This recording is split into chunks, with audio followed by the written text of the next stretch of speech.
IIT జేఈలో మంచి rank రానటువంటి విద్యార్థులకు బెస్ట్ ఆప్షన్ సిఎస్ఈఎంఏ కోర్సులు అడ్మిషన్స్ జరుగుతున్నవి.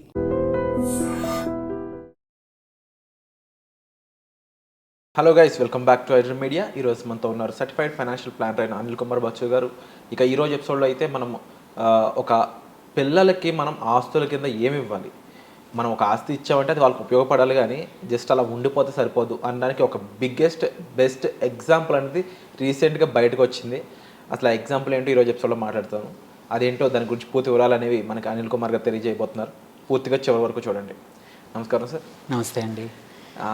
అది షేర్ మార్కెట్లో ఇన్వెస్ట్మెంట్ అనేది టైమ్లీ మనకి డిఫరెన్స్ చూపిస్తూ ఉంటుంది అనడానికి ఒక బెస్ట్ ఎగ్జాంపుల్.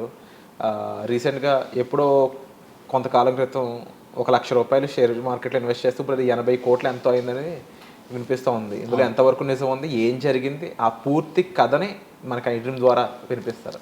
ఇది ఏంటంటే ఒక 30 సంవత్సరాల క్రితం ఒక తండ్రి ఆయన ఏం చేశారంటే, ఒక కంపెనీ ఏదైతే ఉందో అప్పుడు జిందాల్ విజయనగర్ ప్రైవేట్ లిమిటెడ్ అని, అప్పుడు 1,00,000 రూపాయలు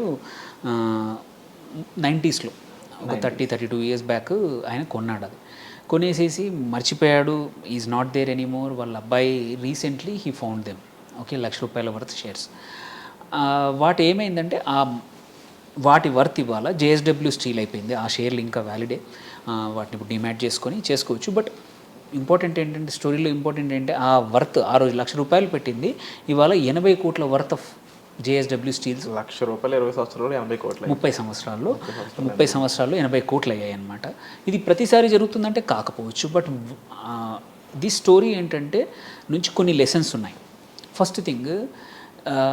ఫస్ట్ లెసన్ ఏంటంటే, టైమ్ ఇన్ ద మార్కెట్, అంటే how much time you spend in the market is more important than timing the market. అంటే పడిపోబోతుంది, పెరగబోతుందని ఆ టైంలో కొని టాక్టికల్గా ఇన్వెస్ట్మెంట్ చేసే వాళ్ళు ఉంటారు. దానికన్నా కూడా long time that you spend in the market, ఎక్కువ రోజులు ఉంటే అదొక ఫస్ట్ లెసన్. సో యూజువల్లీ ఎవరైతే ఎక్కువ రోజులు ఇన్వెస్ట్ చేసి మంచి దాంట్లో ప్రొవైడెడ్ మంచి స్టాక్లో చేస్తే మంచి రిటర్న్స్ వస్తాయనేది ఈ స్టోరీ నుంచి ఫస్ట్ లెసన్. ఎంత మంచి, అంటే దాదాపు 800 రెట్లు పెరిగింది. సెకండ్ ఏంటంటే, ఇంకో ఇంపార్టెంట్, ఆ 90స్లో కూడా ఈ 1,00,000 రూపాయలు కూడా చాలా పెద్ద అమౌంటే. అంటే అప్పటికి ఆ 1 lakh ఒక ఎకరా, ఒక ఎకరా వచ్చే పరిస్థితి, కానీ ఒక పెద్ద అమౌంటే చాలామందికి, ఒక సంవత్సరం శాలరీ ఆ టైంలో కూడా.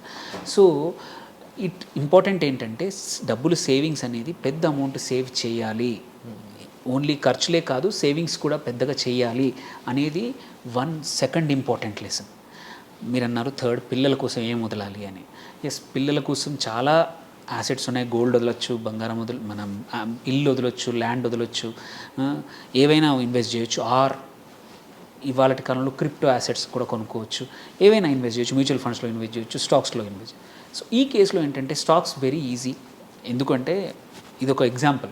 సో ఆల్ దట్ అతను ఏంటంటే ఒక చిన్న ఈ యొక్క ఇన్వెస్ట్మెంట్స్ సర్టిఫికెట్స్ ఏవైతే ఉన్నాయో అప్పుడు డిమాట్ ఫామ్లో లేదు కాబట్టి, ఆ సర్టిఫికెట్ జస్ట్ ఎవరిని బ్రతిలాడాల్సిన అవసరం లేదు, ఏం లేదు. జస్ట్ ఆ ఫాదర్ వాళ్ళ యొక్క ఏమంటారు పిల్లలు కానీ ఎవరైతే రైట్ఫుల్ హక్కుదారులు ఎవరైతే ఉన్నారో వాళ్ళు వెళ్ళేసి వాళ్ళ డిమాట్ కొత్త దాంట్లో ఇవి క్లెయిమ్ చేసుకుని ఒక ప్రాసెస్ ఉంటుంది, ఫ్యూ మంత్స్ పడుతుంది.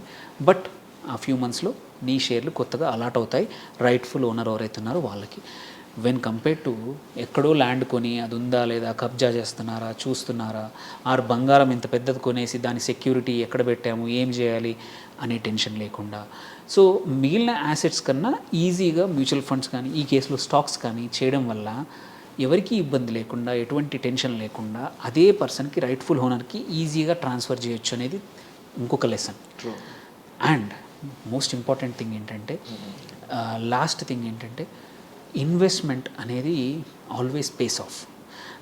మీరు ఇన్వెస్ట్ చేయకుండా రేపు కాదు, do it now and leave it for your kids. So అనేది, అండ్ డోంట్ టచ్. ఇంకో పెద్ద ప్రాబ్లం దీని నుంచి అన్నిటికన్నా చాలా పెద్ద, అంటే ఈ జనరేషన్కి ఎస్పెషల్లీ ఇప్పుడున్న ఇన్వెస్టర్స్ నేర్చుకోవాల్సిన విషయం ఏంటంటే, don't tinker your investments daily. మీకు యాప్లో యాక్సెస్ ఉంది, మీ పోర్ట్ఫోలియో చూడొచ్చు, ఇది కొనేస్తాను, ఇది అమ్ముతాను. Yes, that is good. టాక్టికల్గా కొంచెం పనులు చేయొచ్చు, బట్ మేజర్ పోర్ట్ఫోలియోని రోజు మార్చకండి. మీరు మీరు నేను లాంగ్ టర్మ్కి ఇన్వెస్ట్ చేసుకుంటున్నాను, ఇది మంచి కంపెనీ మంచి స్టాక్ అంటే పెట్టండి. ఎస్, ఇవాల్యుయేట్ చేయండి 1 ఇయర్కి ఒకసారి పోర్ట్ఫోలియో బాగుండాలి, but don't make too many frequent changes అనేది క్లాసిక్ ఎగ్జాంపుల్. అండ్ ఏదైనా మంచి stock if you believe, example అప్పుడు ఆ టైంలో ఇది మెటల్ స్టాక్ ఇంత బాగా ఉంది, ఇప్పుడు కొత్తగా ఈఎంఎస్ అంటే ఎలక్ట్రానిక్స్ కానీ, ఆర్ ఇండియాలో స్టోరీ ఇప్పుడు మంచి ఐటీ మిడ్ క్యాప్ కానీ స్మాల్ క్యాప్ ఐటీ కంపెనీస్ కానీ, ఆర్ ఫార్మాలో స్మాల్ క్యాప్ ఫార్మా కంపెనీస్ కానీ, ఇట్లాంటి స్టాక్స్ ఏవైనా if you believe they will become big, reason could be మంచి కంపెనీ, మంచి మేనేజ్మెంట్, మంచి గవర్నెన్స్, మంచి సేల్స్, మంచి ప్రోడక్ట్ పోర్ట్ఫోలియో, ఇవన్నీ ఉన్నాయంటే బిలీవ్. లాస్ట్ లెసన్ ఏంటంటే concentration in one particular stock.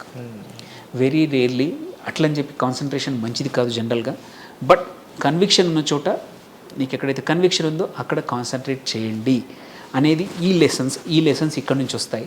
So yes, ఈ కేసులో అదృష్టం బాగా ఉండింది. ఆ రెడ్డిట్ యూజర్ ఎవరైతే ఉన్నారో తనకి ₹1,00,000 వర్త్ ఆ రోజు ఇన్వెస్ట్మెంట్ 80 కోట్లు దొరికింది, 80 కోట్లు అయింది. ఆబ్వియస్లీ ఎస్, దేర్ ప్రొసీజర్ అవన్నీ ఉంటాయి, but so many good things to learn. ఇట్లాంటి హార్ట్ వార్మింగ్ స్టోరీస్ ఏంటంటే సక్సెస్ఫుల్ స్టోరీస్, బట్ దీని నుంచి జెలసీ కన్నా ఇట్లాంటి లెసన్స్ నేర్చుకొని మన లైఫ్లో మన పిల్లలకి, మన నెక్స్ట్ జనరేషన్కి మనం ఏమి చేయగలుగుతాము, ఏమి చేస్తాము అనేది నేర్చుకుంటే చాలా మంచిది. బట్ డెఫినెట్లీ మీరు చెప్పినట్లుగా కాన్సన్ట్రేషన్ అండ్ డైవర్సిఫికేషన్ అనేది మాత్రం తెలుసుకోవాలి అన్నట్లయితే తప్పకుండా ప్రొఫెషనల్స్ ద్వారానే మీరు ముందుకు వెళ్ళాల్సి ఉంటుంది. అండ్ ఆ డెసిషన్ మేకింగ్ అనేది కూడా చాలా ఇంపార్టెంట్ అండి. దాంట్లో గైడెన్స్ అనేది ఇంకా ఇంపార్టెంట్. అందుకని సర్టిఫైడ్ ఫైనాన్షియల్ ప్లానర్స్ లాంటి అనిల్ కుమార్ గారు ఉన్నారు ఇక్కడ. సో అలాంటి వాటిని మీరు సంప్రదించినట్లయితే మీకు సరైన గైడెన్స్ వస్తూ ఉంటుంది. అండ్ 20 ఏళ్ళు 30 ఏళ్ళ క్రితం ₹1,00,000 అంటే దాదాపు ఇప్పుడు 12 లక్షలు అనుకున్నా కూడా 12 లక్షలు లాంటి పెద్ద అమౌంట్ ఇన్వెస్ట్ చేస్తే 800 రెట్లు పెరిగినప్పటికీ అలాంటి ఇన్వెస్ట్మెంట్ చేయాలని ఒక దృఢ సంకల్పం, దాన్ని చేయించే గైడెన్స్ కూడా చాలా ఇంపార్టెంట్. సో ఈ విషయాలపై మీ అభిప్రాయాన్ని కామెంట్ సెక్షన్లో మెన్షన్ చేయండి. సార్ని మీరు కాంటాక్ట్ చేయాలనుకున్నట్లయితే డిస్ప్లే అవుతున్న నెంబర్స్కి కాల్ చేయొచ్చు. Thank you so much sir. Thank you.